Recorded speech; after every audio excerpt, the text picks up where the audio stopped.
día a todos. Un gusto recibirlos para comunicarles los importantes avances en la gestión del Gobierno Nacional. Antes de comenzar, quiero hacer una mención a un hecho ocurrido en esta casa que constituyó una falta grave a la seguridad de Casa de Gobierno y en particular quiero referirme a la resolución 1319 del 2025 de la Secretaría de Comunicación y Medios sobre la función de los profesionales de la comunicación en Casa de Gobierno. Como ustedes saben, hace algunos días tomamos conocimiento de una filmación mediante una cámara espía en espacios no autorizados por parte de un periodista acreditado, de un colega de ustedes, material que posteriormente fue difundido en un programa de televisión. Todo esto vale la pena recordar mientras la justicia investiga un servicio de espionaje extranjero acusado de financiar medios de comunicación en Argentina. No estoy diciendo que los dos hechos estén directamente relacionados, simplemente es una mención necesaria para tomar dimensión de la gravedad del asunto. Desde el primer día, este gobierno ha abierto las puertas de la Casa Rosada al periodismo. Hemos compartido hasta aquí 215 conferencias, me han realizado y he contestado más de 2.000 preguntas a sus diferentes medios de comunicación, todo esto con el objetivo de informar sobre la gestión de cada área de gobierno.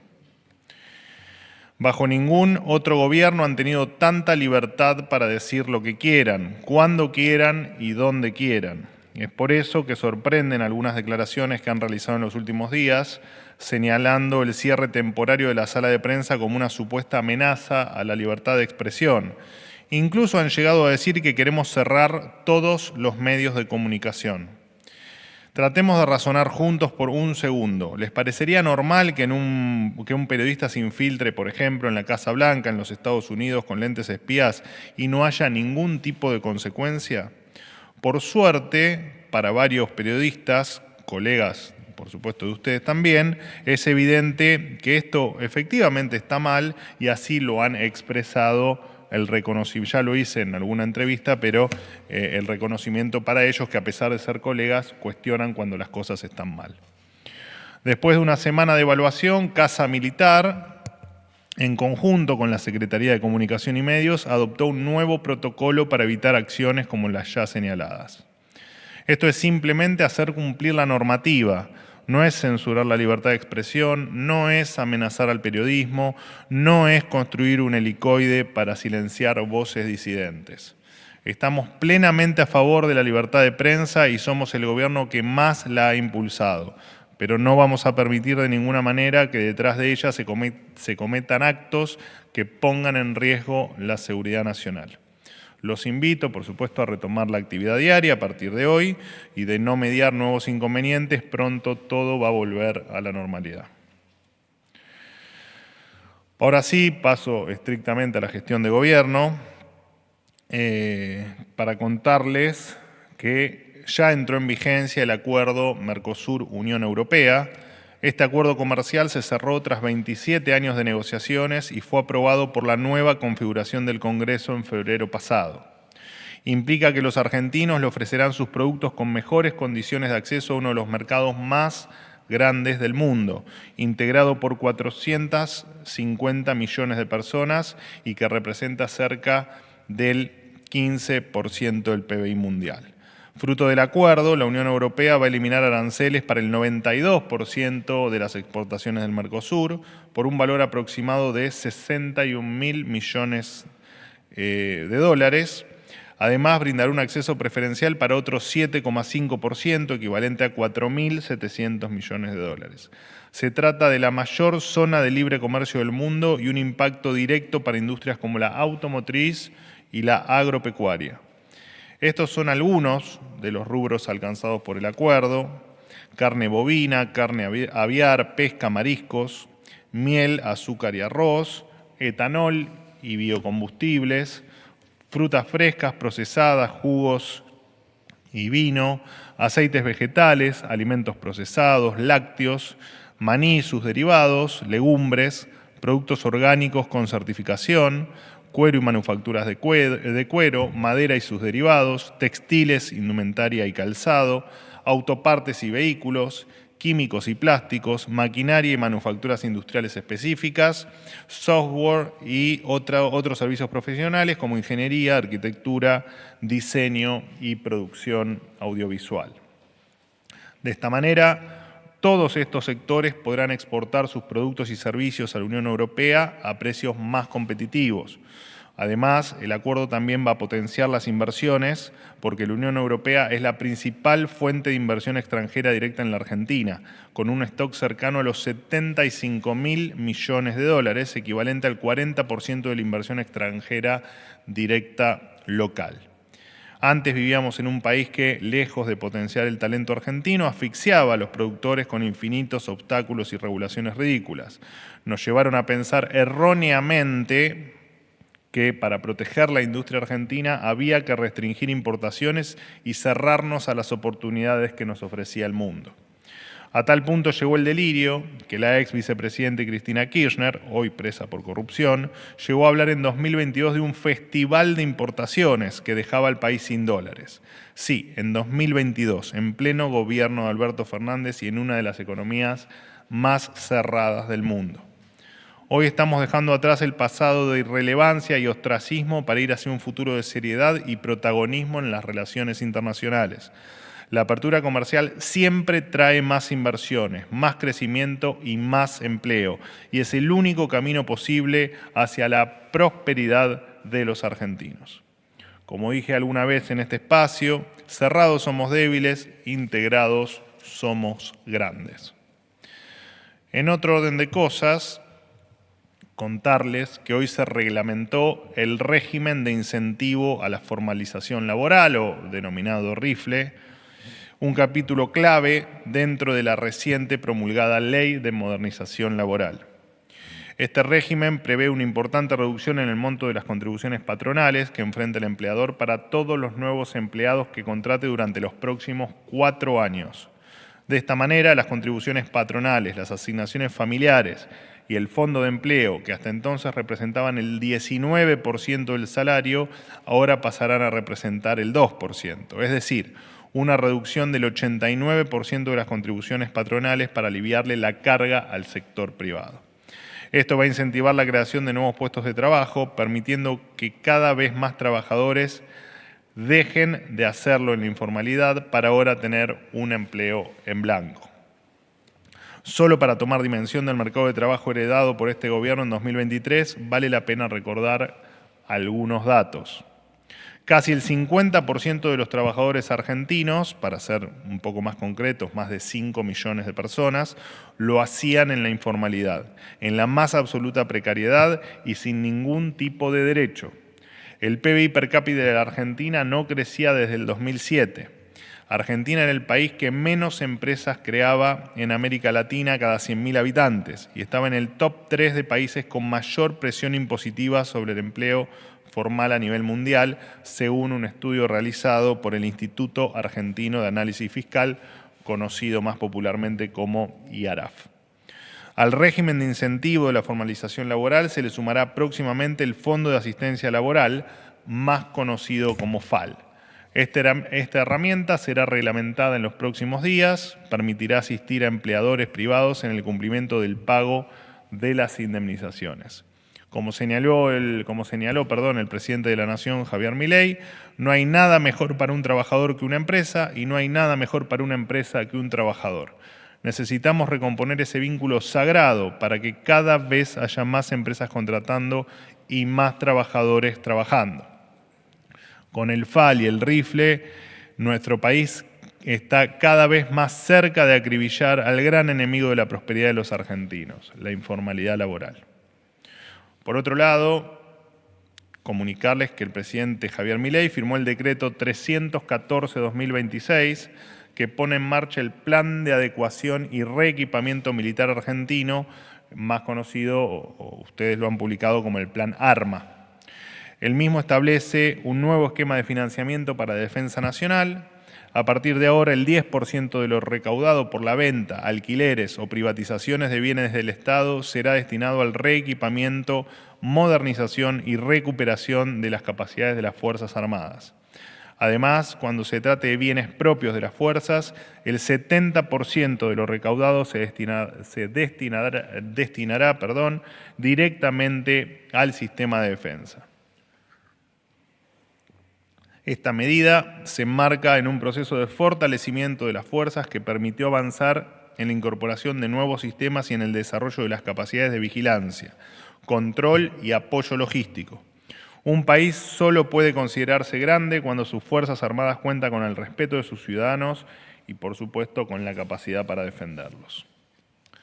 En otro orden de cosas, comentarles que se realizaron importantes cambios en el Registro Nacional de Armas, más conocido como RENAR. En primer lugar, se endurecieron los registros para obtener la habilitación de legítimo usuario.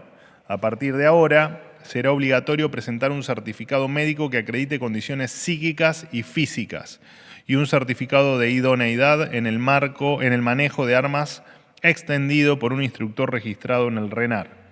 En paralelo, se modificó el plazo de vigencia de las autorizaciones de portación hasta un máximo de 5 años, según la evaluación que realice el RENAR en cada caso. En segundo lugar, se impulsará la trazabilidad de armas de fallecidos. Hasta ahora, cuando fallecía el titular de un arma registrada, la misma quedaba en un limbo legal hasta que se completaba la declaratoria de herederos en un proceso que podía llevar años. A partir de ahora, el decreto permite que quien acredite vínculo con el fallecido registre el arma de forma inmediata ante el RENAR sin que eso implique reconocerlo como heredero, ya es válido. Así se elimina un vacío que favorecía la circulación de armas sin registro. Cabe destacar que los tipos de armas habilitadas para tenencia o portación no se modifican. Solo se incorpora la posibilidad de que usuarios habilitados tengan en su domicilio elementos de protección personal como cascos y placas balísticas. Además, se incorpora el uso de supresores de sonido, visores nocturnos y dispositivos infrarrojos de puntería, destinados exclusivamente para actividades de tiro deportivo y recreativo en polígonos de tiro o predios habilitados e inscriptos en el RENAR. Por otra parte, el decreto actualiza el criterio para autorizar la aportación de armas a usuarios habilitados. El marco anterior exigía acreditar una amenaza personal concreta y documentada, una lógica paradójica que obligaba a esperar que el riesgo se materializara antes de poder solicitar protección. Hay perfiles con riesgo constante por la función que cumplen, como jueces, fiscales, funcionarios judiciales o empresarios expuestos, para quienes ese riesgo es concreto, aunque no haya mediado una amenaza formal. El nuevo régimen lo reconoce sin modificar que cada caso requiere evaluación y autorización expresa del RENAR. Por último, se autoriza el uso de munición de proyectil expansivo para las fuerzas de seguridad federales, policiales y penitenciarias. Esta autorización no alcanza a civiles ni a las Fuerzas Armadas. Este tipo de munición tiene mayor poder de detención y menor sobrepenetración, lo que reduce el riesgo de que el proyectil atraviese el objetivo y dañe a terceros.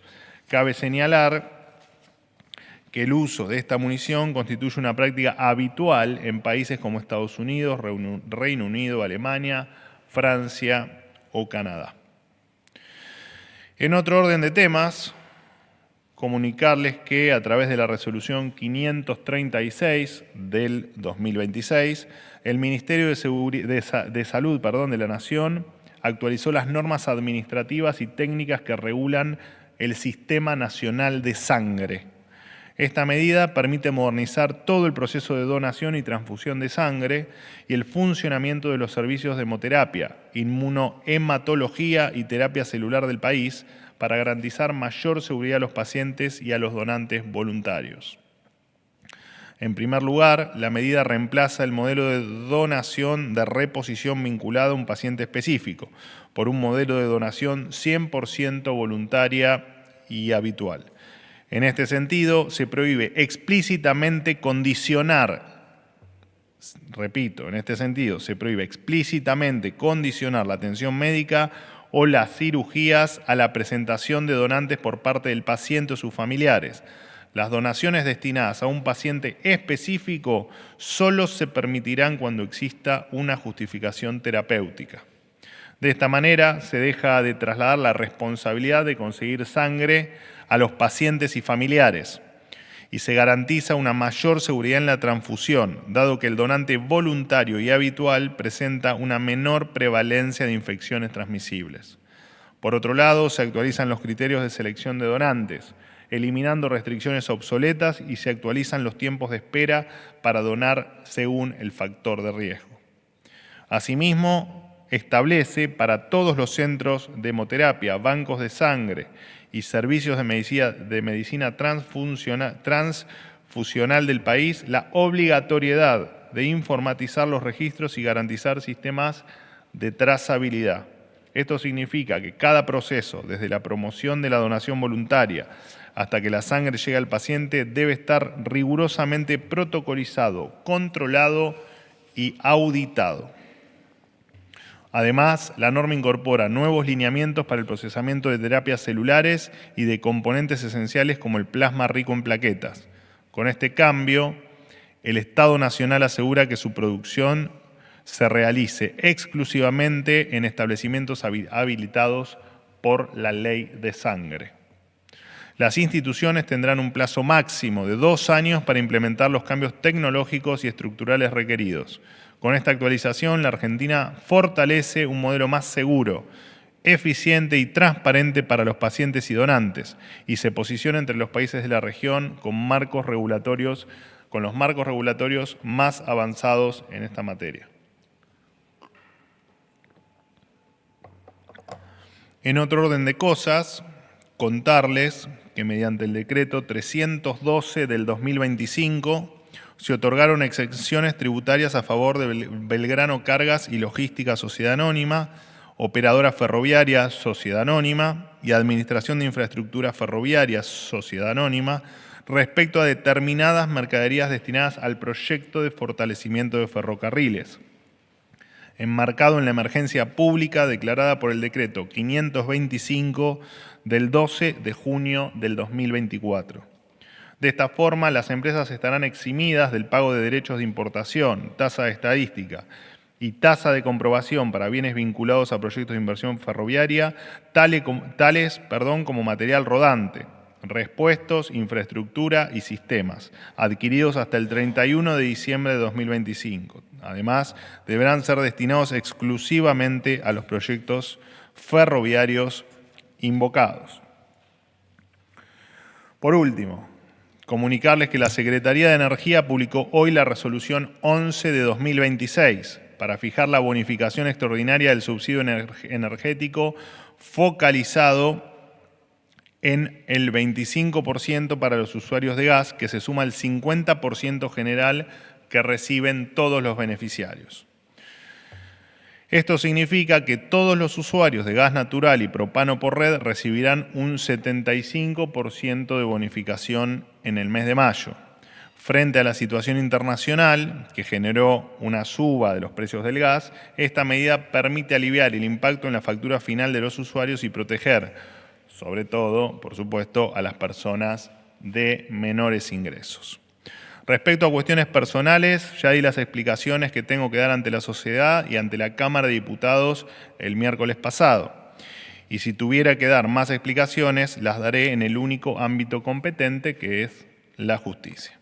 Como ya he afirmado ante la sociedad en esta sala y en las más de 30 preguntas que me hicieron en el informe de gestión brindado ante el Congreso de la Nación, como hay una investigación judicial en curso, no voy a responder sobre aspectos específicos, porque no me lo permite el debido proceso judicial.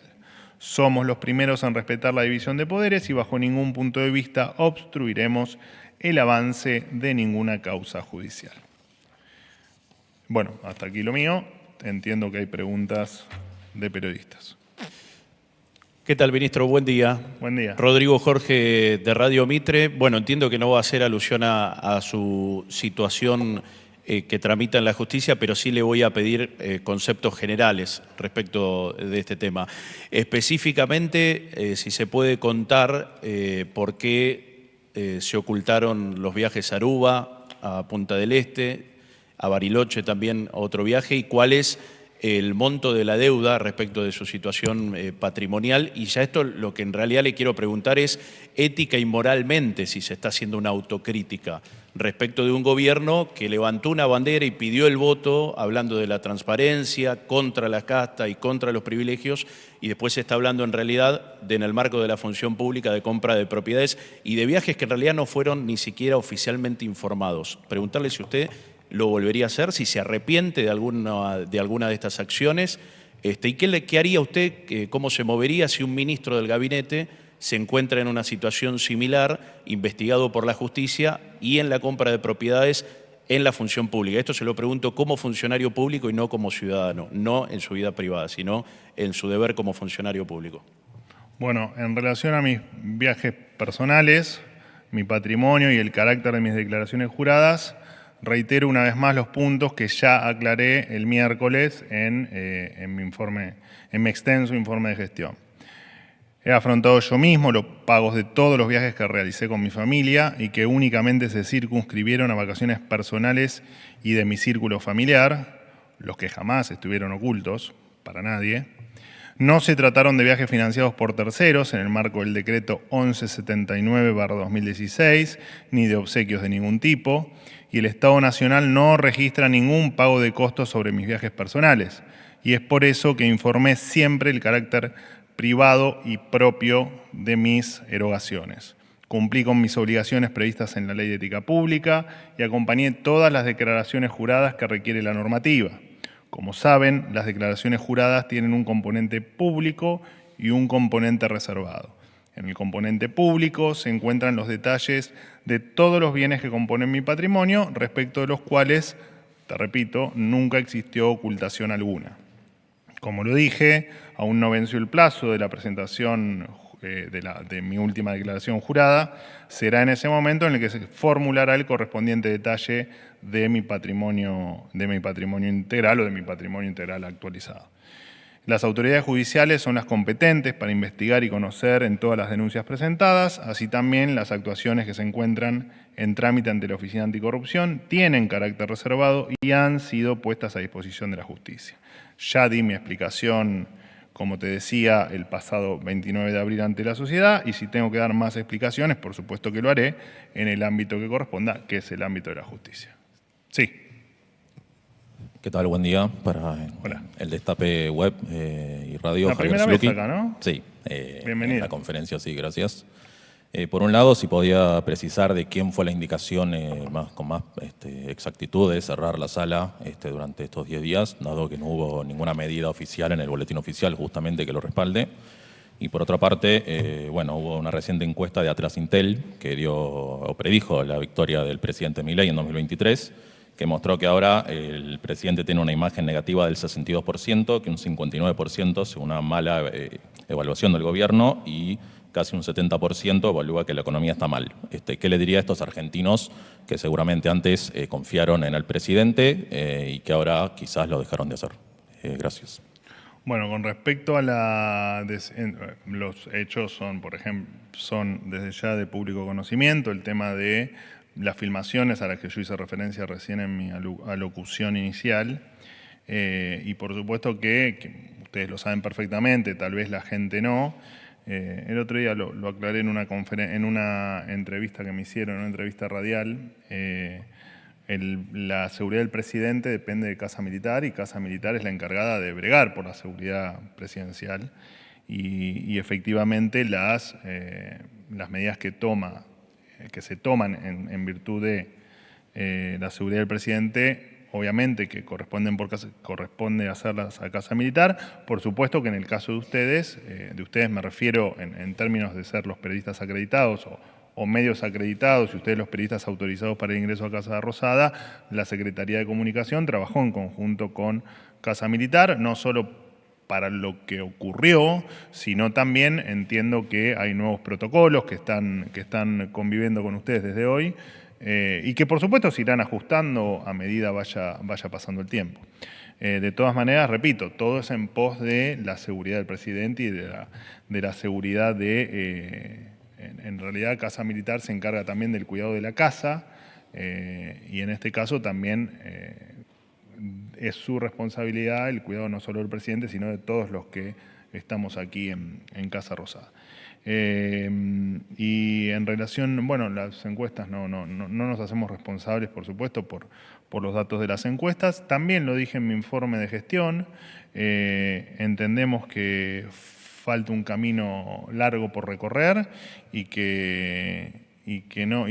pero independientemente de eso no nos basamos en encuestas, lo ha dicho el presidente, no gobernamos por encuestas, o al menos no lo hacemos en virtud de comentarios que pueda haber o análisis periodísticos que pueda haber por determinadas encuestas. De todas maneras, te tomo el dato, por supuesto, y todos los días trabajamos para que Argentina esté, valga la redundancia, cada día mejor y que esté más abierta al mundo, que esté con mayor crecimiento, con menor tasa de desempleo, con mayores salarios, con menor inflación y con todo para lo que efectivamente, que vos sí haces referencia en la encuesta, para todo lo que los argentinos votaron, ¿no? Que es tal vez cambiar un modelo de aislamiento del mundo, de empobrecimiento y de otro montón de cuestiones que evidentemente en el 2023 ya no era soportado por la sociedad argentina. Y me parece también que ese camino es el que estamos recorriendo y es el mandato popular que el presidente Milei está cumpliendo y que en definitiva es lo que hacia abajo es la instrucción del presidente, ¿no? Cumplir con ese mandato electoral, no solo con el de 2023, sino también con la revalidación en el 2025. Que te repito, esto no significa que que el trabajo esté terminado, ni que todo esté perfecto, ni mucho menos. De hecho, nosotros somos muy agradecidos a todos los argentinos que todos los días con esperanza se levantan para ir a trabajar, entendiendo que efectivamente estamos haciendo todo lo que hay que hacer para que todos estemos mejor. Hola Manuel, ¿qué tal? Jaime Rosenberg, Diario de la Nación. ¿Cómo andás? ¿Bien? Bien, bien. Consultar. Te recordaba del otro lado siempre. Sí, ahora me pasaron de este lado. Estamos todos los que preguntamos de este lado. Bueno, preguntarte un poco, vos hablabas de decisiones que tomó la Casa Militar en el tema del cierre de la sala. Preguntarte si también la Casa Militar tiene que ver con estas nuevas restricciones que estamos, digamos, conociendo hoy, que incluyen, digamos, la falta de acceso al patio de las Palmeras o puertas que están cerradas que dan a los balcones que dan al patio de las Palmeras. Si todo tiene que ver también con el tema de seguridad nacional o si se trató de alguna otra razón que desconocemos, que no podemos acceder a distintos lugares que lo hacíamos antes del cierre, ¿no? Eso por un lado. Y bueno, y lo otro, preguntarte, entiendo que no vas a responder cuestiones puntuales con respecto a las causas judiciales, pero bueno, hay dos cuestiones que salieron después de tu última conferencia de prensa. Una es la declaración de Pablo Feijóo, que es el hijo de una de las mujeres que en teoría le vendieron al departamento de Caballito, que declaró que, bueno, te comprometiste a pagar unos $65.000 adicionales. Si eso es cierto y, bueno, si puede dar algún detalle de eso. Y con respecto a la casa en el country, tengo entendido que no está en el anexo reservado de su declaración jurada ante la Oficina Anticorrupción del año pasado. Si eso es cierto, ¿por qué se omitió? Y si nos puede decir a qué precio se adquirió la casa. Bueno, con respecto a la Gracias. no, por favor. Con respecto a la primera pregunta, bueno, un poco se lo contesté a tu compañero, me parece, del Destape. Estos protocolos, primero, efectivamente que hayamos hecho lo posible para que hoy se reabra la sala, indica que efectivamente queremos que estén acá compartiendo y preguntando, ¿no? Y volviendo a la normalidad, digamos. Que nunca se debió haber perdido, ¿no? Estamos todos más o menos de acuerdo que no es para debatirlo ahora, pero digo, más allá de que no todos han expresado el repudio a lo que ocurrió, entendemos que fue una situación absolutamente anómala y que no debió haber ocurrido mucho menos de la forma que ocurrió. Por lo tanto, esto es un primer paso, digamos. De hecho, hoy quise yo venir a dar la conferencia de prensa, no en una especie de bienvenida, pero sí en esto de restablecer el funcionamiento de la sala y de ustedes dentro de Casa Rosada o de Casa de Gobierno. Así que entiendo que estos protocolos se van a ir revisando y se van a ir modificando de acuerdo a lo que dije, creo que en mi última línea de la locución inicial. Que es de empezar a entender, estoy hablando por Casa Militar que no debería, pero Casa Militar cuando empieza a entender que efectivamente los controles empiezan a funcionar y que no existe ningún riesgo adicional de que vuelva a haber filmaciones o de que vuelva a haber alguna imprudencia en materia de seguridad por parte de, pero entiendo que obviamente fue un caso, pero también entiende Casa Militar que tiene que asegurarse de que todo fluya dentro del protocolo. Y eso se va a seguir modificando en virtud de que Casa Militar considere correcto que así sea y considere que es seguro para el presidente, para nosotros, para ustedes y para el resto de los empleados que conviven todos los días aquí adentro. Te recuerdo, por ahí no parece, pero que hay creo que 2.700 personas, ¿no?, que transitan todos los días por aquí por Casa Rosada entre empleados, funcionarios, el presidente, etcétera, etcétera, etcétera. Así que lo único que hace Casa Militar es precisamente garantizar que esa seguridad esté y que en este caso, podría haber ocurrido otra cosa, digo que en este caso que la filmación clandestina no se vuelva a repetir. Y todo se hace teniendo en cuenta, por supuesto, la actividad de ustedes, digamos, es una obviedad que ustedes trabajan de periodistas y por eso es que Casa Militar trabaja en conjunto con la Secretaría de Comunicación para ir aunando esfuerzos para que esos protocolos sean de a poco tal vez más flexibles o bueno, no sé qué definición ponerle. Con al resto de las preguntas ya está contestado en lo que le contesté a tus compañeros y lo que contesté en mi alocución inicial y en lo que contesté el 24 de abril. Ministro, buenos días. Nicolás Gallardo. Gallardo de MDZ. Le quería preguntar por qué cree que le respondió a la sociedad si no informó prácticamente nada sobre su situación o las dudas sobre su patrimonio. Le quería preguntar si hay sobresueldos en el gobierno. Hubo una investigación de Clarín que se publicó este fin de semana. Si usted va a esperar hasta el 31 de julio presentar su declaración jurada o si lo va a hacer antes con el objetivo de despejar algunas dudas sobre su situación. Y en estos meses hubo gobernadores y distintos diputados que no quisieron verlo. Le quiero preguntar si eso no paraliza la gestión con el objetivo de justamente avanzar con las reformas que está impulsando el presidente Milei. Gracias. El último dato no es así. De hecho, sí es cierto que hay gobernadores que yo no pude ver por cuestiones de agenda. Sinceramente desconozco algunas de las fuentes que manifiestan algunos periodistas. La verdad es que desconozco por qué dan información que no es verídica, que no es real y que además es fácilmente comprobable. De todas maneras, tenemos un ministro del Interior, Diego Santilli, que es el que está instruido precisamente para tener esas reuniones. En muchas yo me sumo, por supuesto, porque son aquí dentro de la casa o porque por una cuestión hasta cercanía física da para que efectivamente las compartamos e incluso porque algunos gobernadores quieren verme a mí. Entonces, pero no necesariamente me sumo a todas las reuniones. Está buena la pregunta para aclarar cómo es la dinámica de las reuniones con los gobernadores. Pero el ministro del Interior es Diego Santilli. De hecho, me dejaste pensando.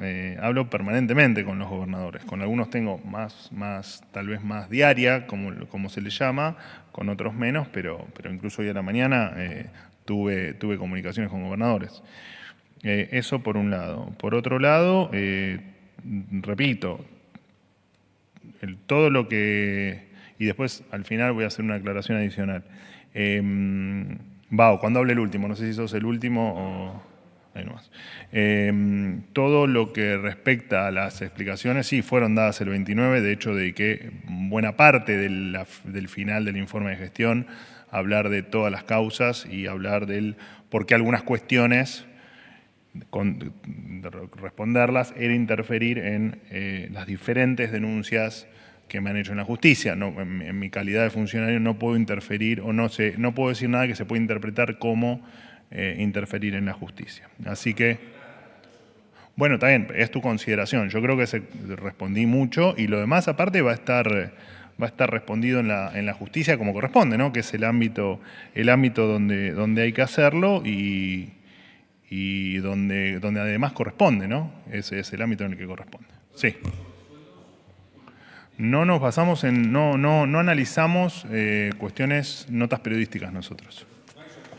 No analizamos ni la ley y la nota, no sé de qué me hablas. Así que, bueno, Última pregunta. La aclaración que iba a hacer al final la hago ahora aprovechando tu insistencia. En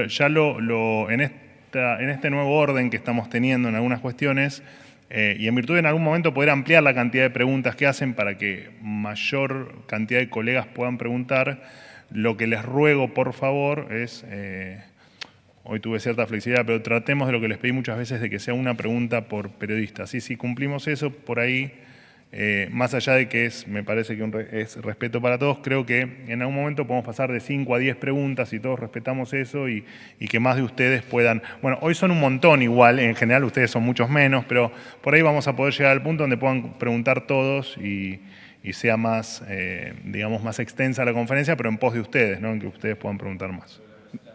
Y sí, seguir preguntando. La declaración jurada va a estar presentada en tiempo y forma, como siempre. Ministro, ¿qué tal? Buen día. Pablo Lapuente para Letra P. Le quería consultar. Pablo, ¿cómo estás? Muy bien, ministro. Gracias por preguntar. Me alegro. No nos quedó claro en su alocución inicial por qué fue que durante 11 días tuvo la sala cerrada a todos los periodistas acreditados. Puse una semana para está bien, te lo tomo, 11 días. Y de todos modos, la apertura también es limitada. Hay colegas que nos están diciendo que están en la puerta de Balcarce 50 sin poder ingresar, que habitualmente lo hacían hasta el jueves que decidieron cerrar las puertas. Y luego consultarte también algunas preguntas que no fueron respondidas, más allá de tu exposición en el Congreso.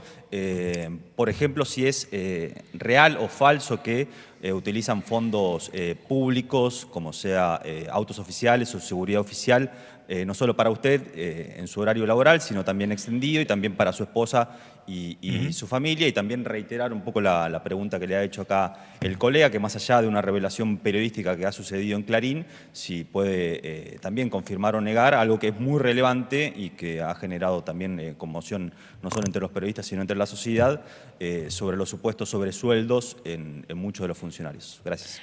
Bueno, la última pregunta que hiciste, me remito a la respuesta que leía tu compañero Gallardo. Con respecto a tu primer pregunta, la verdad es que, Javier, no sé si hay alguna explicación. Entiendo que... entiendo que todos los acreditados que tienen todos los papeles en orden, digo, no deberían tener inconvenientes para ingresar. No sé si habrá casos que no estén los papeles, o sea, que no esté la acreditación efectivamente otorgada. No, por eso no lo sé. Ahora hablen con Lanari y arréglenlo con él, pero no, a priori no debería haber ninguna limitación con ninguno de ustedes. No. Ya te digo, chequémoslo por las dudas y nos comprometemos a solucionarlo, pero no debería haber inconvenientes. Y con respecto a la otra pregunta que me hacías, bueno, que los principales funcionarios de un gobierno y sus entornos familiares tengan seguridad y custodia es una práctica habitual, no solo acá, sino en el resto del mundo. Es un tema de seguridad nacional y además se cumple siempre con la normativa aplicable, siempre. Ningún funcionario se toma atribuciones que no corresponden a la normativa.